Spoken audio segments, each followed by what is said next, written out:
Hello, hello. Arlette Hardy here, blogger and joy strategist from chasing-joy.com. And I'm back with another Vlogmas.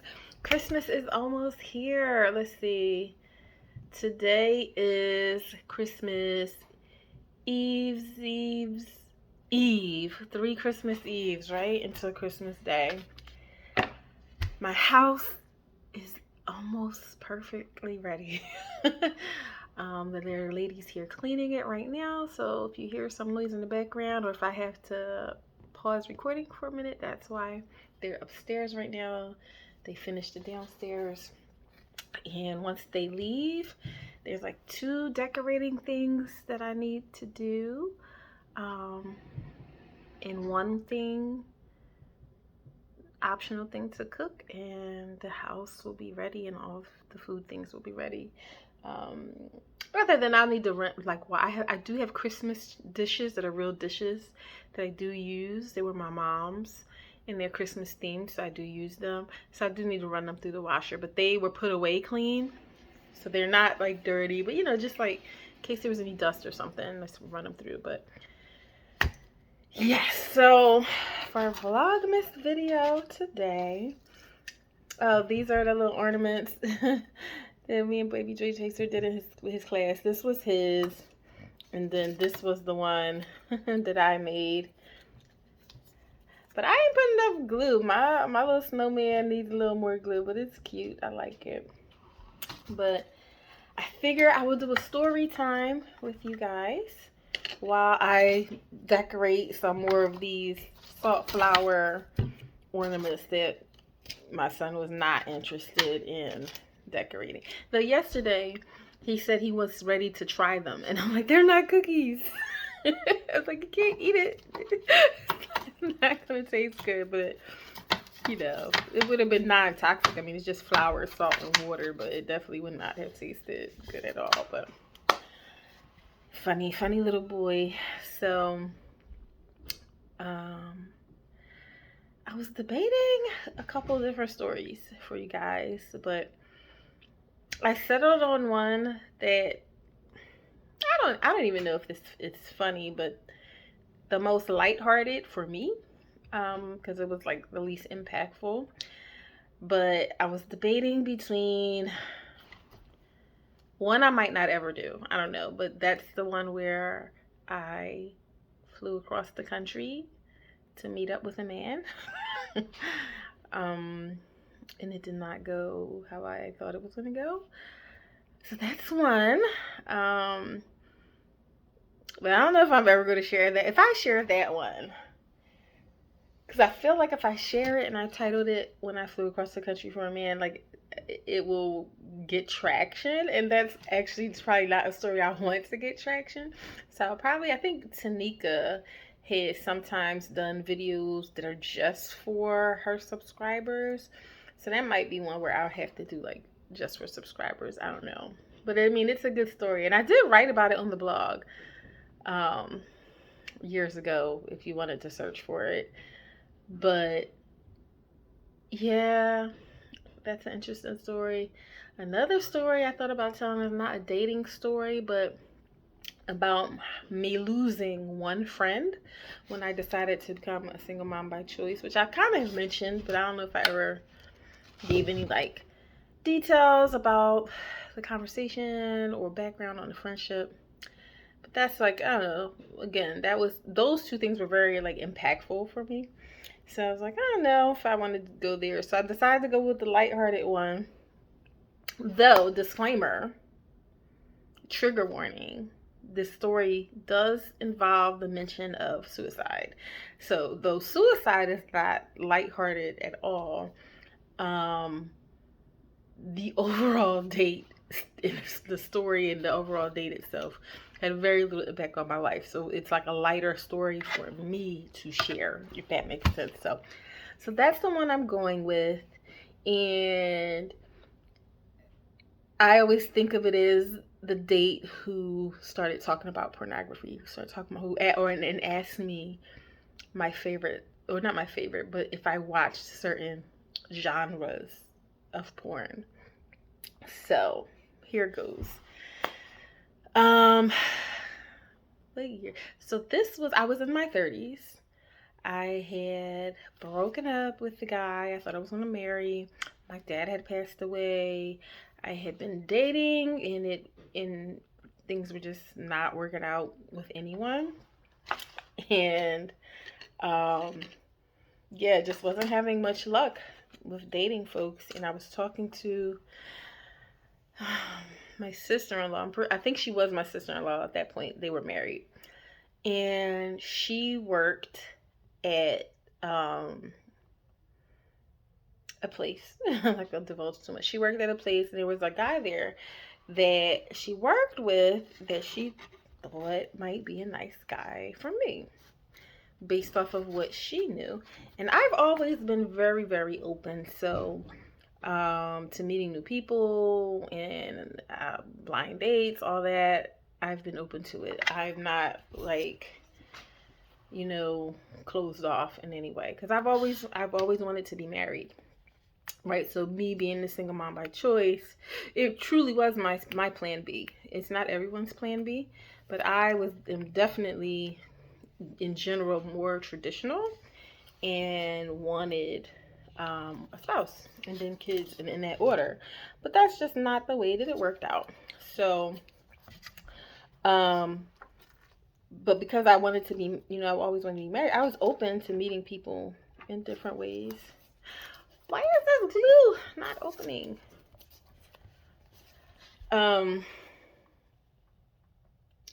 So she thought there was this guy at her job that would be a good person for me to meet. So I said, this was after the cult guy, okay? So I said, well, what's his social media? What's his Facebook? Because Facebook was the main one at that time. This was before Instagram. So I said, what's his social media? So I could see what kind of stuff he's posting on his page and what kind of stuff he's liking and sharing, in case I didn't want to end up with another cult member. So she gave me his Facebook, and everything looked normal. I didn't see nothing outrageous or radical being shared. He was a bigger guy, tall, and like, I don't know, I'll say husky for lack of a word, but like a big guy. And I like a bigger guy. Especially I like a tall guy, but he, was a bigger guy, and he looked okay. I wasn't blown away, like thinking he was like, oh my gosh, so attractive, but I didn't think there was nothing wrong with him. It was like, okay, he looks okay. I can get to know him. It's worth going on a date. So, I think she gave him my number or something. I think I said that she could give him my number. So he called me. We had a phone conversation, and that went fine. And because we knew a person in common, I felt comfortable to go out with him and for him to pick me up.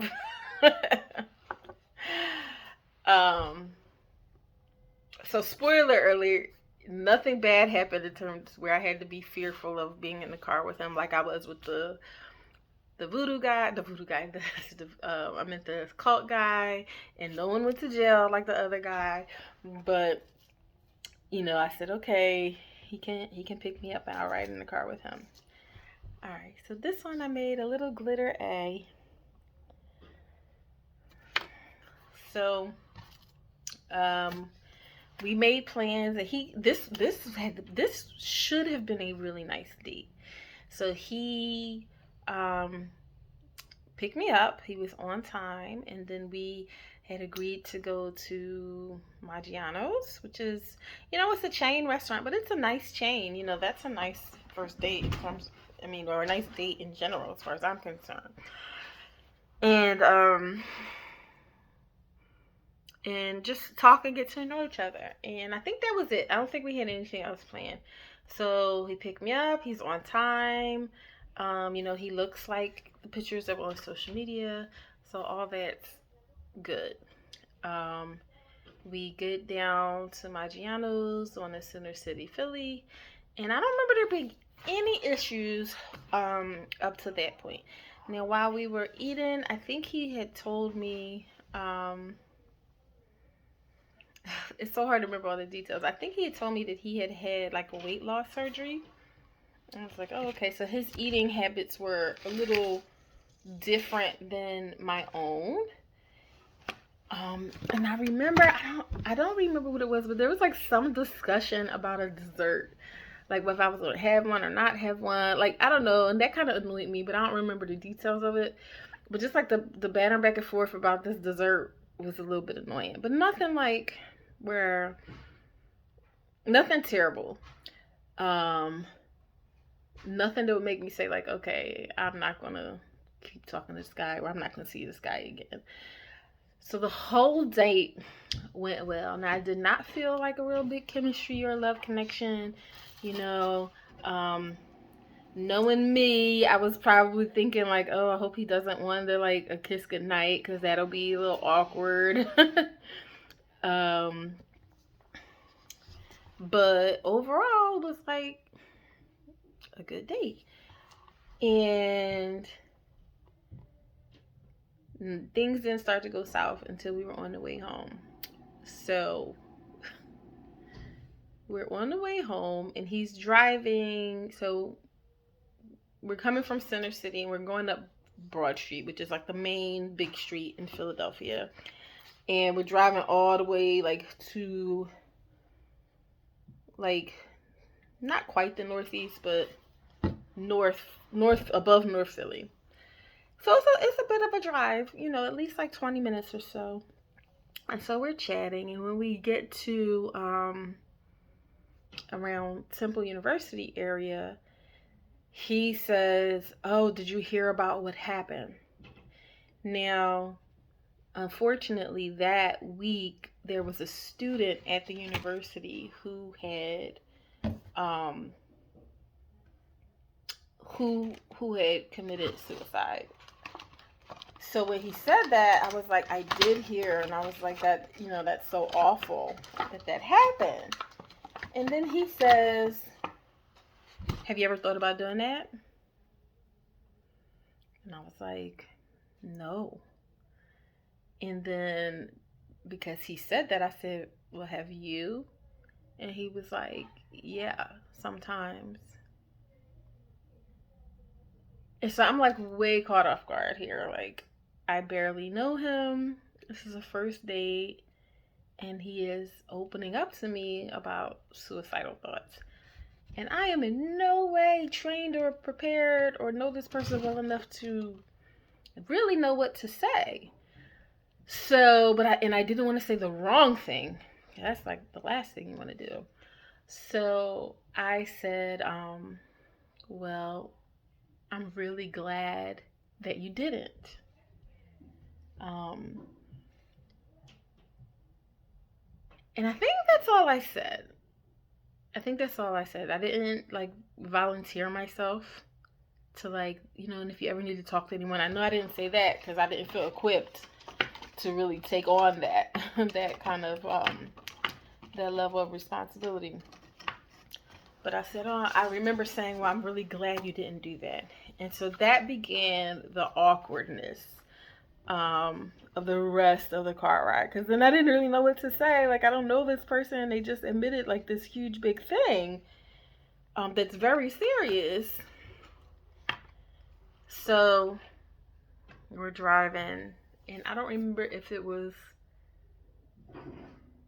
I don't think it was silent in the car. I think we probably had the radio on, but like I don't remember saying anything else after that, and I don't think he did. I think he probably was like, "Crap, I shouldn't have said that." And I was kind of thinking like, I wish he hadn't told me that because I don't really know where to go from here. But now it definitely makes me feel like I don't want a second date because I'm questioning his mental stability. And that might not be fair to someone who has had, you know, challenges with those kind of thoughts, but I did not feel equipped to take that on for someone I just met, especially. So in my mind now, I'm like, okay, this is gonna be the last date. But we keep driving, right? And we get a little further up Park Street. We're like less than 10 minutes from our house. And we're at a red light. And there's like a bar, a few bars, across the street from where we are. And, we're in this awkward silence now. And we look over and there's like three guys going into a bar together. They look like friends. And he goes, I don't understand that. Like, I don't understand why would dudes go out with other dudes to get to the bar? Like, why are they doing that? And I'm like, what? Like, they're probably friends, like hanging out. And he's like, but man, now I don't be hanging out with no other dudes. And then he's like, that's gay. Now, I think at this point in my life, I had already learned that you should not say that something is gay in a negative connotation, right? I had already learned that lesson. So I was already kind of put off just by him saying it that way. But then, like, even, what is negative about three guys hanging out together where that would mean you need to question their sexuality, right? So I was like, well, they just hanging out. What does that, And then he goes, well, you ever watch porn? And I'm like, huh? And then he says, oh my gosh, I don't even want to say this on a YouTube video. He says, do you ever watch, I'm just going to say DP, because I don't really want to say it. And I don't know if I would get flagged. I don't know how that works on YouTube. But if you want to, I'm sure you can Google it. D, the letter D, the letter P, pornography or whatever. So embarrassing to even share this with you guys. But he says, do you ever watch DP? And I'm just like, what? Like, I don't want to even discuss any of that with him, person I just met. It's like, he goes, yeah, I mean, because that's gay too, because that's basically, he's talking about there being two men and one woman present, and all of them interacting simultaneously. That's all I'm going to say.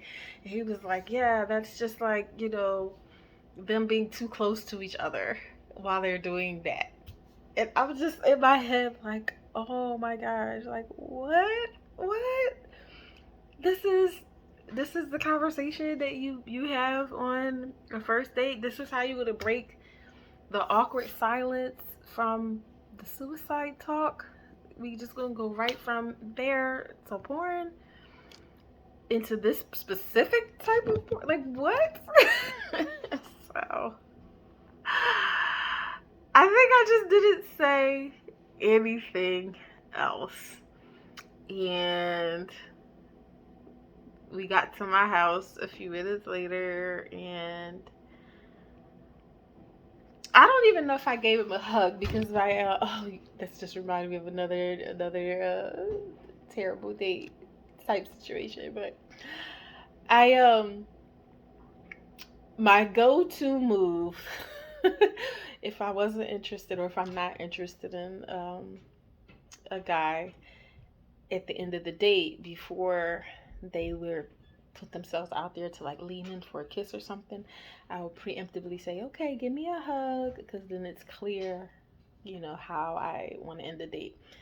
I don't even know if I did that. I think I just was like, see ya, or nice meeting you or something, and got out the car. And I don't think we talked after that. I don't remember if there was a follow-up phone call.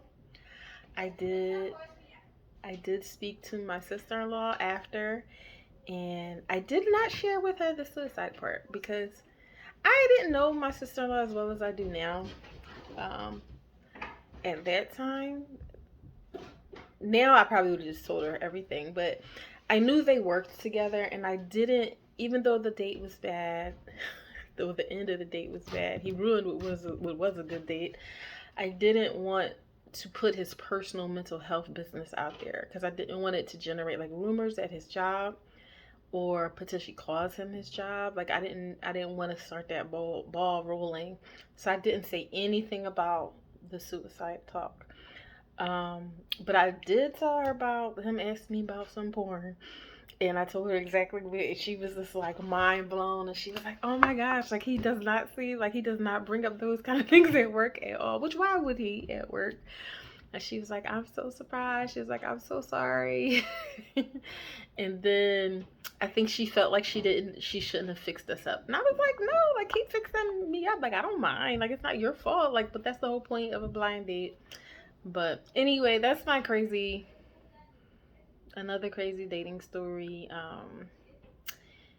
Yeah, I guess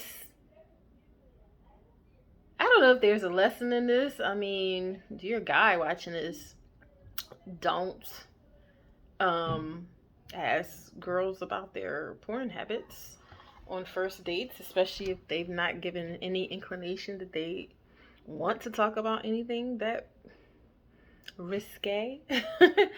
And bringing up mental health issues can be really tricky too in the beginning of a friendship or a relationship.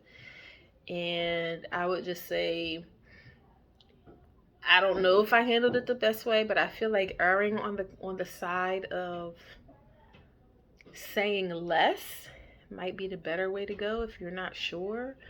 You should definitely not ignore them. Don't say nothing. But I think I did okay by just saying, like, that I was glad that he had not done that.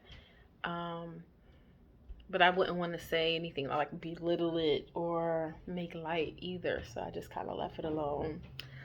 But as for those of you thinking of setting people up, don't let this story discourage you. Or if any of y'all, if y'all know me in real life and y'all see this, don't be discouraged. Like, I still would like to be married one day. So don't feel like if you fix me up and it doesn't work out, that like I'm gonna hold you responsible. So feel free, if there's somebody you think I should meet, to let me know. If there are other single people in your life, for those of you who don't know me, who seem like they want to be fixed up, don't feel afraid like, oh, but what if it doesn't work out? Like, it's your responsibility. All you're doing is being a part of a networking situation, allowing two people who might not otherwise meet to meet. And if things take off from there, they take off. If they don't, they don't. So don't feel responsible. But yeah, I think my sister-in-law felt bad because I don't think she ever fixed me up with anybody after that. And I think I remember her saying like, no, well, I tried. Or saying before, like, well, I tried before. And her not wanting to do it again. But it's funny, that story reminded me of another story, which really wasn't that significant. But I had met this other guy, and we went out, and I ended the date with that whole give me a hug technique. But the reason I did that with that guy, because we had a fun date. I don't remember what we did, but it was fun. It wasn't a bad date, and he was attractive. I remember being really interested in him. But he told me that he went to jail on the weekends. I was like, what? I think he said he had got, I guess it was like a DUI or something.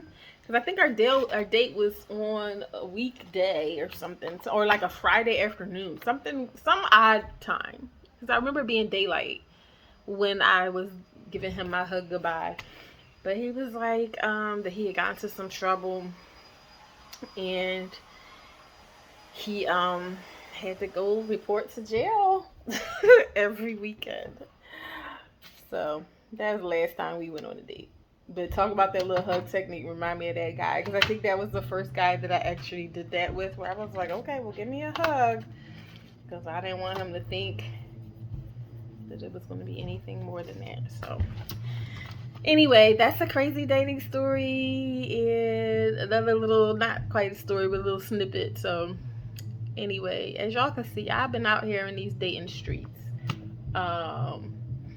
I've definitely put myself out there and been open, and Mr. Joy Chaser has just not presented himself. Or if he has presented himself, we neither of us have been keenly aware it hasn't materialized into anything significant yet. So, but I've been out here, so we will see what the future holds. I don't know if I have any more dating stories that are that like bad in a memorable way. Like I said, I have a go across the country story that I'm on the fence about. So I don't know, maybe one day, or maybe like I said, I'll have to do it like subscribers only. Subscribers only. So I think the ladies cleaning are almost done. I hear a vacuum. I hope this video wasn't too noisy. I gotta get out of here very shortly to get the kiddos. I really hope they're done. I hope I don't have to leave them still working, because I have to leave here in like 10 minutes. But I'm making this one as a little Christmas stocking. See, this would have been fun for Baby Joy Chaser. He's just, I guess his attention span was like, he was good with it for the one night, and then there's that. So doing the rest by myself. Anyway, guys, thanks for watching. I guess there will be 3 more technically Vlogmas videos. So tomorrow I think I'm going to show you all the house and all my decorations, and maybe I'll show you guys some gifts I have for people, because very few people know me in real life, actually watch my channel, at least not in real time. So I don't think anybody's gifts will be spoiled. And then on Saturday we're going to go to a drive-through Christmas, well, not Christmas, holiday light show. So maybe I'll be able to film that. And on Sunday is Christmas. So stay tuned. Bye bye. Oh, let me know in the comments if you watched this video. Let me see, what should we put? Put a car emoji, because everything that went crazy on the date went crazy in the car. Alrighty, bye.